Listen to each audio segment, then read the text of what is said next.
Une grosse bourde de la ville de Dakar après le communiqué sur les bourses de Taïwan. Un incident qui peut bien coûter cher au Sénégal. Il faut d'abord présenter ses excuses auprès de la Chine pour espérer régler le problème concernant la candidature de Macky Sall à l'ONU. L'ancien chef de la diplomatie sénégalaise estime que le candidat sénégalais Macky Sall a toutes les chances de gagner le poste après son grand oral. Cheikh Tidiane Gadio, ancien ministre des Affaires étrangères, que nous écoutons avec Pape Faragning.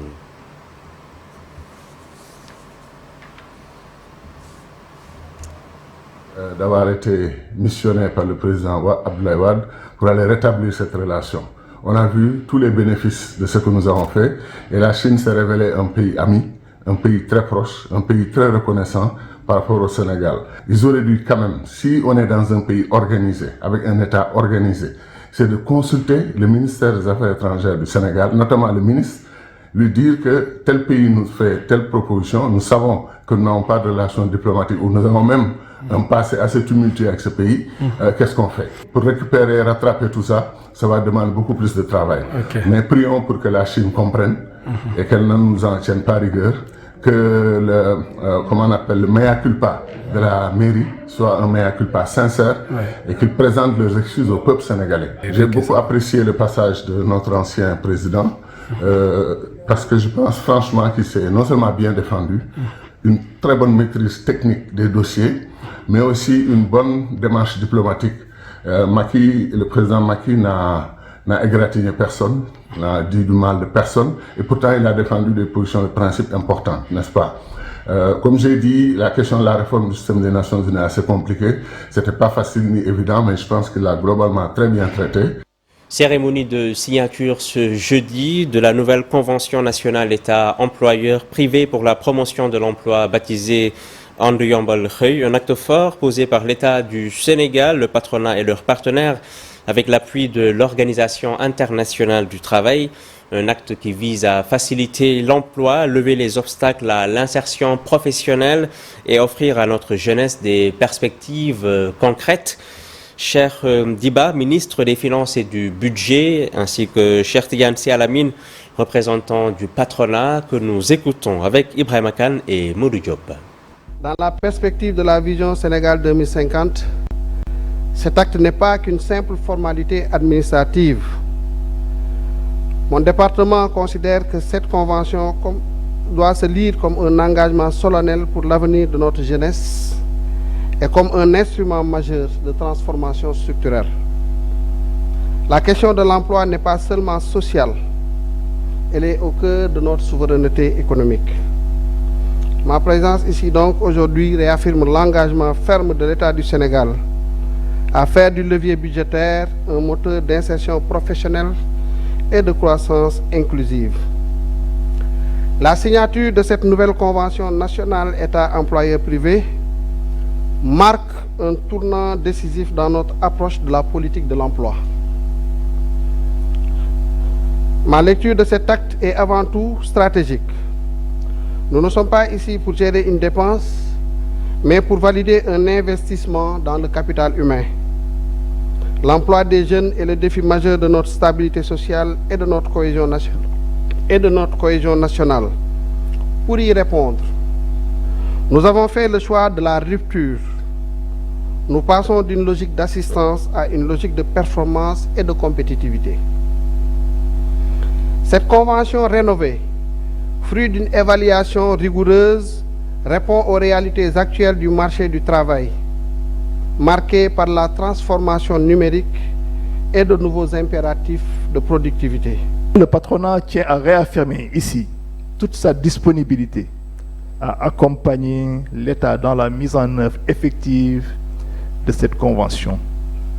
Nos entreprises, tous secteurs confondus, et plus particulièrement celles évoluant dans l'écosystème du numérique, de l'agro-industrie, des services, de l'artisanat, sont prêtes à jouer pleinement leur rôle en investissant, en innovant et en contribuant activement à la création d'emplois durables.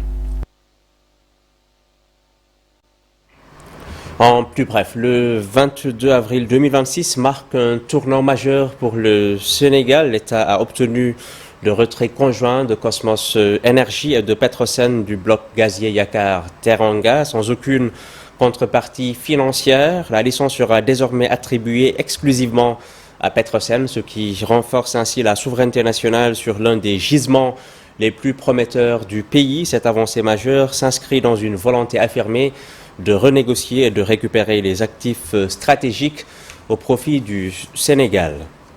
Je vous le disais en titre, une forte mobilisation au siège de l'Alliance pour la République à Mermoz hier, où militants, sympathisants et membres de la société civile se sont rassemblés devant un écran géant pour suivre en direct l'audition de Macky Sall aux Nations Unies à New York. Cette initiative marque le lancement d'une mobilisation destinée à soutenir la candidature de l'ancien chef d'État du Sénégal au poste de secrétaire général de l'ONU, Fatima Touré Alundiagne.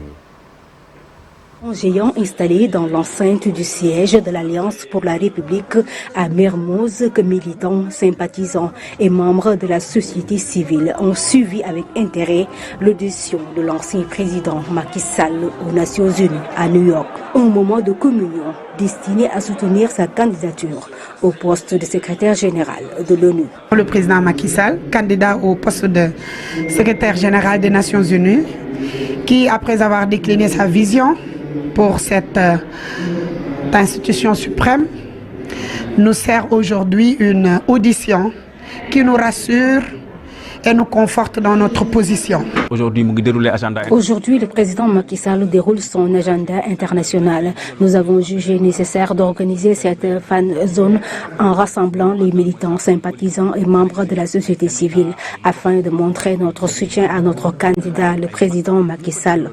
Les militants estiment qu'au cours de cette audition de 3 heures, Macky Sall a répondu aux questions en articulant son programme autour de 3 axes majeurs: le dialogue, l'écoute et la consultation. L'ancien chef de l'État y a également plaidé en faveur d'une plus grande équité entre les peuples.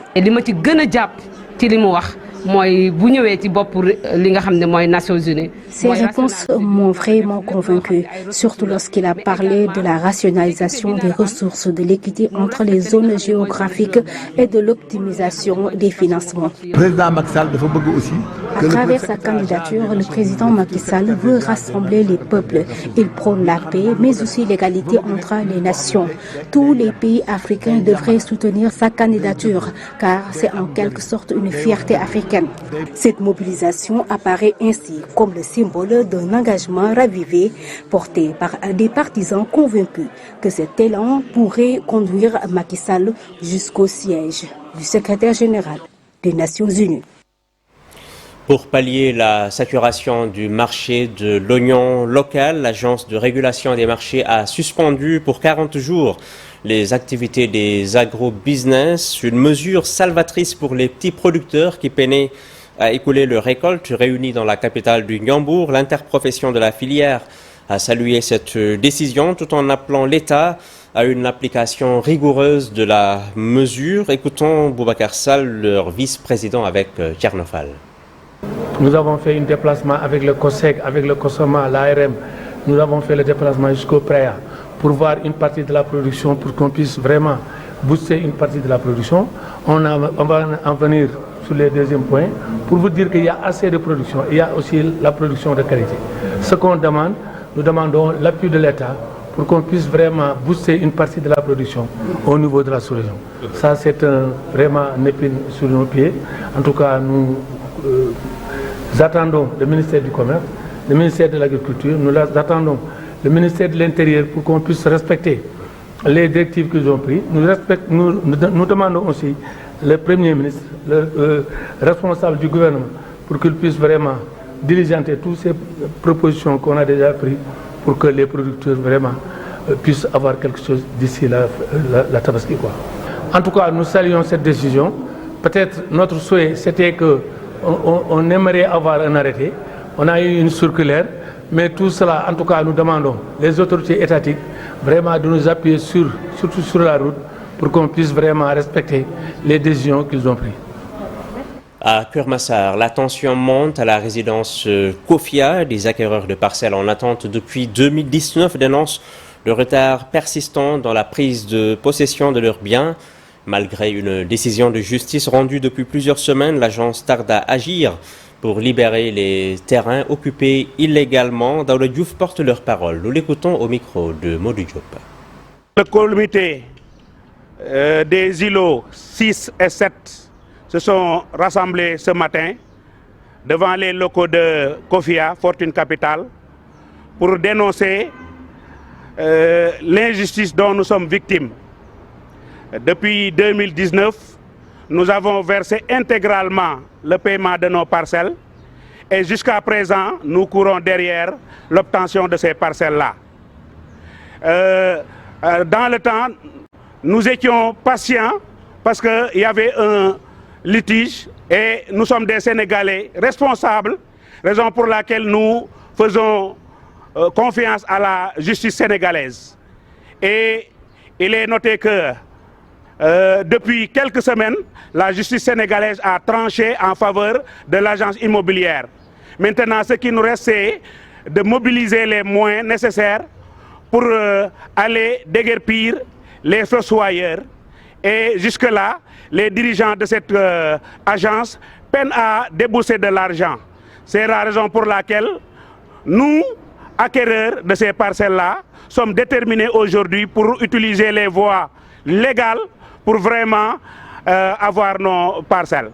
Lutte contre les inondations pour garantir l'ouverture en octobre 2026. Les travaux de réalisation de la grande digue de protection de l'université Souleymane Niang lancés à 3 mois de l'hivernage. Les autorités locales se réjouissent de l'état d'avancement des travaux. Correspondance Matam, Ali Bandelnian. À moins de 3 mois de l'hivernage, les travaux d'endiguement de l'université Souleymane Niang viennent d'être lancés. Situé dans une zone, celle-là la plus inondable de Matam, le préfet du département, lors de sa dernière visite de supervision, préconisait déjà le début immédiat de cette digue. Après avoir réalisé plus de 90% des travaux de construction de bâtisses de l'université, l'entreprise malienne s'investit déjà dans la préservation contre les inondations. Le souci majeur était quand même de mettre en place une digue de protection pour au moins se protéger ces infrastructures. Et nous tous, nous avons vraiment eu à apprécier les travaux et aussi les bâtiments qui sont à l'intérieur de ce site universitaire. Et c'est un plaisir aussi fort de constater effectivement que les autorités, c'est-à-dire l'entreprise Dental BTP, a pu quand même démarrer vraiment les travaux de la digue de protection pour éventuellement parer à toute inondation au niveau de ce site. Et pour cela aussi, après ce travail est aussi en train d'être fait. On est à 2 mois quand même presque de l'hivernage, et aussi vous savez que ces 2 dernières années, que le souci majeur était le débordement du fleuve, et quand ça déborde, vous voyez que l'université ainsi que d'autres quartiers même, comme Djamel et Gourel Dafa et autres, sont vraiment menacés pendant presque 2 à 3 mois. Avec l'université, on demande vraiment à ce que les travaux soient achevés à temps et que l'État aussi puisse accompagner pour qu'au moins la date butoir qu'on avait donnée pour l'ouverture quand même des études, pour l'ouverture des études, que ça soit, c'est-à-dire au mois d'octobre 2026. Et avec ce rythme, nous espérons quand même que l'entreprise pourra terminer à temps. Face à la faiblesse des capacités d'accueil dans la capitale régionale, le secrétaire général de la municipalité lance un appel aux investisseurs privés vers l'immobilier. Ce ne seront pas uniquement les étudiants de la région de Matam, ce seront les étudiants du Sénégal, c'est-à-dire l'ensemble des 14 régions du Sénégal vont venir au niveau de la ville de Matam pour au moins étudier au niveau de cette université. Donc beaucoup de privés et accompagnés, on demande aussi l'accompagnement des privés. Parce que l'État ne peut pas effectivement tout faire, la mairie ne peut pas tout faire, les privés, pour qu'au moins qu'ils mettent en place, c'est-à-dire mettre des constructions, des appartements, des bâtiments, pour au moins accueillir tout ce bas monde. Sans cela aussi que l'université va être mise sur place et tout ça, mais il y aura un problème de logement. À 6 mois de l'ouverture attendue, les travaux de l'université Souleymane Niang s'accélèrent de jour en jour. Sur le domaine pédagogique, le recteur de l'université de Matam prépare déjà une tournée dans tous les lycées de la région. Face au constat alarmant du baisse de niveau de lecture chez les étudiants, l'université Cheikh Anta Diop a choisi de réagir à l'occasion de la journée mondiale du livre et du droit d'auteur. L'institution a organisé une célébration placée sous le thème évocateur « Lire à l'université ». À travers des tables rondes donnant la parole aussi bien aux usagers qu'aux acteurs de l'édition, l'UCAD tente de relancer le moteur de l'excellence intellectuelle. Écoutons Moussa Samba, directeur des presses universitaires de Dakar, au micro de Al-Hassan Ba et Mamadou Sow.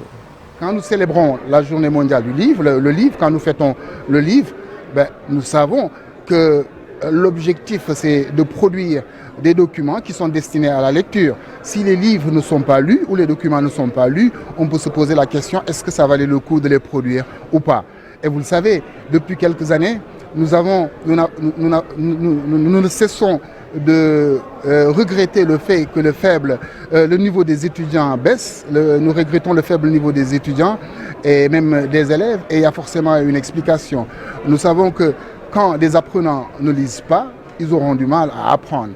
Et bien sûr, le livre, quel que soit d'ailleurs le support qui est utilisé ici, est un excellent outil qui permet de se nourrir intellectuellement, qui permet bien sûr de se former. C'est la raison pour laquelle nous avons proposé ce thème avec bien sûr une table ronde qui va réunir les lecteurs et bien sûr les acteurs. Quand nous disons les lecteurs, nous pensons aux étudiants, nous pensons au personnel administratif, nous pensons aux enseignants-chercheurs, nous pensons aux chercheurs, c'est-à-dire tout ce qui utilise, on va dire, les documents, mais aussi à ceux qui vont permettre par la suite aux documents d'être diffusés le plus largement possible, d'être distribués, je pense, aux libraires, je pense bien sûr aux bibliothécaires, aux documentalistes, aux archivistes, qui permettent d'avoir accès à l'information documentaire. Toujours sur le même sujet, le constat est que beaucoup d'élèves ne lisent plus, ce qui fait que le niveau des potaches est très faible, ce qui peut s'expliquer par le manque d'intérêt croissant des ouvrages pour les jeunes. Un autre aspect, les difficultés des auteurs qui ont du mal à se nourrir du métier. Maroubafa, l'auteur et écrivain, avec Papa Ragné. C'est célébrer un outil qui est intéressant pour le développement individuel et collectif, parce que lire, c'est s'instruire, c'est se former, c'est apprendre, c'est voyager, n'est-ce pas? C'est se prémunir contre l'obscurantisme et l'ignorance. Donc c'est pourquoi nous insistons pour que les jeunes lisent beaucoup, pas seulement les livres, les manuels ou les livres au programme, mais il faut lire tout livre, n'est-ce pas, qui peut vous apporter un plus, qui peut élargir votre horizon. Il faut donc le lire. Et comme je l'ai dit, lire aussi, c'est parfaire sa pratique d'une langue, que ce soit la pratique orale ou la pratique écrite. Lire, le livre préserve une langue, que ce soit la langue maternelle ou la langue que nous étudions au Sénégal, comme le français. Donc, il faut beaucoup lire pour bien écrire, pour bien parler le français, et même nos langues, pour les préserver, pour mieux les écrire. Immersion maintenant à l'école Seydou Nourou Tall. Là-bas, la lecture garde toute sa place dans l'apprentissage, bibliothèque bien fournie, élèves assidus, le livre résiste encore aux mutations numériques, mais face à l'émergence de l'intelligence artificielle, certains enseignants, notamment en français, expriment déjà des inquiétudes. Reportage Habib Faye. Dans cette école, les livres occupent une place centrale. La bibliothèque, bien garnie, attire de nombreux élèves venus feuilleter romans, contes et ouvrages pédagogiques. C'est bon. Après, vous saurez comment faire. Comme c'est un livre, un roman réservé aux élèves de la... Encadrés par leurs enseignants, les élèves participent à des séances de lecture. Objectif, cultiver le goût du livre dès le plus jeune âge. Ça me donne une satisfaction, ça me fait du plaisir et j'apprécie bien parce que ça me mène dans un autre monde plutôt que celle-ci et ça me fait une certaine chose que je ne pourrais pas totalement expliquer. Car elle met en valeur le travail des auteurs. Elle permet aussi de montrer l'importance du livre dans un monde dominé par les écrans et à initier les jeunes à à délaisser les écrans et se concentrer sur les livres. La bibliothèque est un espace vivant, régulièrement fréquenté par les élèves, un constat qui rassure les encadreurs. Nous faisons de telle sorte que les élèves puissent venir ici et en lisant, pousser aux élèves de venir lire pour mieux augmenter leurs connaissances. Mais à l'heure où les technologies évoluent rapidement, une question commence à émerger, celle de l'intelligence artificielle dans l'apprentissage. Ah, mais ce serait au détriment des professeurs. Hein? Si on permet à l'IA d'être le professeur, qu'en serait-il de nous? C'est dit que bon, tout ce que je peux savoir, je peux aller le chercher dans l'IA. Et maintenant, que voudrait le professeur? Entre attachement aux livres et prudence face aux nouvelles technologies, cette école fait le choix de consolider les bases traditionnelles de l'apprentissage. L'IA, comme YouScript, c'est une intelligence artificielle qui nous permet de chercher des livres, les livres africains et européens. Une journée mondiale du livre qui rappelle, une fois de plus, que le savoir commence souvent entre les pages d'un livre. Dans la commune de Linguère, le maire Ali Ngouille Ndiaye a réuni des imams et des acteurs communautaires à la mosquée de Kélinor. Objectif, définir une stratégie concertée face aux préoccupations liées à l'homosexualité. Un comité composé de l'administration, de leaders religieux et de relais communautaires. Ali Ngouille Ndiaye est au micro de Mamadou Moustapha Ndiaye et Sidi Thiam. Depuis pratiquement une semaine, la commune de Linguère est sur la sellette et fait la une pratiquement de tous les journaux et partout, disons, cité dans les réseaux sociaux suite à ce phénomène qui avait démarré à Dakar, qui est venu jusque-là. C'est un peu le phénomène donc des actes contre nature, fait par les homosexuels, mais malheureusement avec également des transmissions volontaires donc du VIH. C'est ce qui depuis jeudi fait l'actualité à Linguère. C'est la raison pour laquelle nous sommes venus ici pour discuter avec l'administration, d'abord l'administration, la police, le secteur de la santé, de l'action sociale, les imams, les jeunes, pour voir quelle est la stratégie qu'on doit mettre en place pour faire une communication envers surtout les jeunes, notamment pour arrêter ce phénomène. Nous pensons que très rapidement, toutes ces populations vont se réunir autour d'un comité que je vais mettre en place et définir une stratégie, et la mairie va fortement appuyer pour qu'on puisse cibler. Linguère, ce n'est pas une très grande commune. Nous pensons qu'en comptant sur l'administration, sur les imams, sur la jeunesse à travers les ASC, on pourra, sur les conférenciers également, sur les relais communautaires, les associations de femmes, on pourra, dans les différentes rencontres qui se tiennent, faire de sorte que les populations ciblées puissent être bien imprégnées. Le championnat national de cécifoot organisé par la Fédération sénégalaise des sports pour déficients visuels. La finale s'est jouée à Thiès. Elle a été remportée par Thiès Cécifoot Millennium devant Académie CMT de Ziguinchor. Une finale très riche en couleurs. Le public venu très nombreux a été émerveillé par les belles prestations des footballeurs déficients visuels. Reportage, Cheikh Anta Diop, Seyla Tir. On aurait imaginé des non-voyants jouer au football, et pourtant la finale qui a opposé Thiès Cécifoot Millennium à CMT Académie de Ziguinchor a attiré un public très nombreux.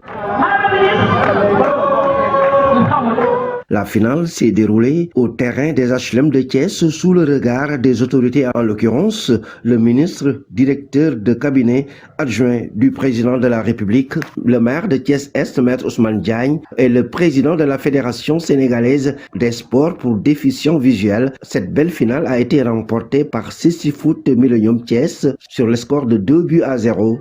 un doublé de la star Abdoulaye Sow. Je félicite Thiès Millionnaire qui a remporté la finale de CC Foot. Du courage à Ziguinchor qui n'a pas démérité. Je suis très content d'avoir remporté la coupe aujourd'hui. On a travaillé, on a continué de s'y mettre. C'est connu, mais peut-être c'est les Sénégalais qui ne connaissaient pas ça. Donc on était resté toujours à l'INEFJA, fédération qui a fait des efforts grâce au coach national, qui nous a fait sortir pour que les gens puissent savoir que le CC Foot existe. Au début, tu entendais les gens en train de crier, de rire et autres, mais lorsque Abdoulaye Sow a dribblé, les gens ont su que ça c'est quelque chose de réel. Donc ils ont accepté, ils ont commencé à suivre le match correctement, comme les matchs. Il y avait une bonne ambiance. Les supporters déficients visuels de l'INEFJA ont fait vibrer le stade des HLM.